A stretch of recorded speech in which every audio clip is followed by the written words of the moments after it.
duduk. Oke, good morning students. Good morning. How are you today? I'm fine. Alhamdulillah.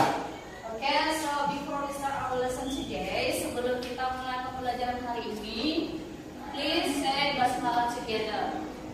Bismillahirrahmanirrahim. Nice, Fauzan. Okay, students, do you remember about verb? Pernah nggak kalian mendengar kata kerja? Pada momen ini, saya menyampaikan instruksi apa yang harus mereka lakukan saat pembelajaran. Saya menggunakan metode ini untuk mencoba anak-anak bisa memahami sedikit demi sedikit maupun secara bertahap.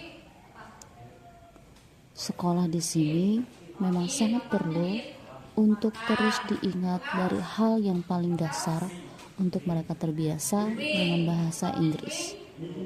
Karena waktu dalam kehidupan mereka kurang bisa membantu mereka untuk terus belajar bahasa Inggris. Meskipun mereka sudah di tahap ataupun jenjang fase E, saya tetap harus memulai dari awal atau sebagai pengingat mereka terhadap kemampuan berbahasa Inggris mereka secara dasar. Meskipun mungkin sebagian dari mereka sudah ada yang mengetahuinya ataupun mengingatnya.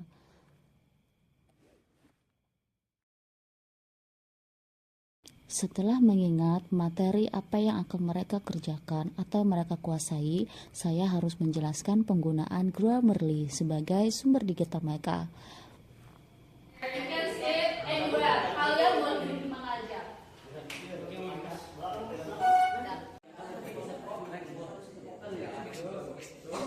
Selanjutnya, mereka dalam kelompok harus berdiskusi, menyusun strategi bagaimana caranya bisa menyelesaikan berbagai misi yang harus melakukan. Tujuannya apa? Mereka akan berlatih untuk bekerja sama, berdiskusi, dan saling melengkapi dan juga memberikan informasi kepada teman-teman mereka apabila ada yang masih dalam tahap pembelajaran. Namun, jika mereka dalam kondisi yang sama-sama masih belajar, berkolaborasi atau berdiskusi seperti ini sungguh sangat menguntungkan bagi mereka, sehingga mereka merasa tidak tertinggal dengan teman-teman mereka. Bahkan pada kesempatan ini, anak-anak akan aktif untuk bertanya bagaimana caranya apabila mereka belum bisa menemukan solusi yang tepat terhadap kelompok mereka. Next mission is they have to guess the words or the verbs by the pictures. Jadi mereka harus mengetahui atau mencari maupun menebak arti dari verbs itu sendiri berdasarkan gambar, tidak melalui teks. Ini membuat mereka akan lebih berpikir lagi dan mencoba belajar memecahkan masalah sama. Kemudian, Grammarly dapat digunakan para siswa untuk memeriksa tata bahasa dan juga ejaan bahasa Inggris.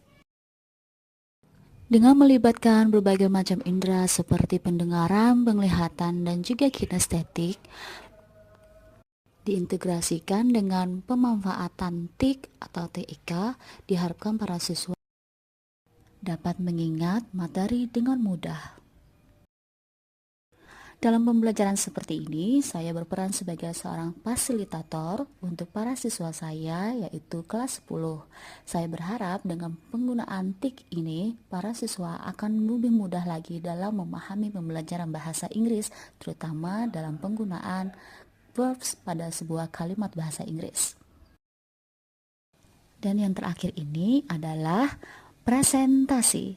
Presentasi adalah langkah terakhir sebagai tolak ukur maupun memberikan kesempatan kepada para siswa kelas 10 untuk menunjukkan pemahaman mereka terhadap topik yang sudah dipelajari atau materi yang sudah dipelajari, yaitu irregular verbs. Meskipun hal ini dasar, tapi saya berharap para siswa dapat memahaminya.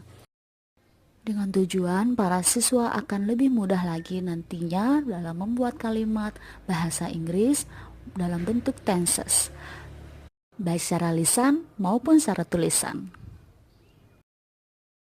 Dengan pengalaman pembelajaran ini melalui Student Centered Learning, saya dapat memahami bahwa para siswa akan aktif belajar dan mau belajar apabila mereka terlibat dalam pembelajaran itu sendiri. Saya percaya bahwa para siswa saya, meskipun mereka belum terlalu dapat memahami atau belum mahir dalam berbahasa Inggris, mereka akan memiliki potensi yang besar untuk fasih dalam berbahasa Inggris seperti penutur asli ataupun native speaker. Karena itu, tugas saya sebagai seorang guru adalah menciptakan lingkungan belajar yang efektif dan mampu memenuhi potensi mereka dalam pembelajaran.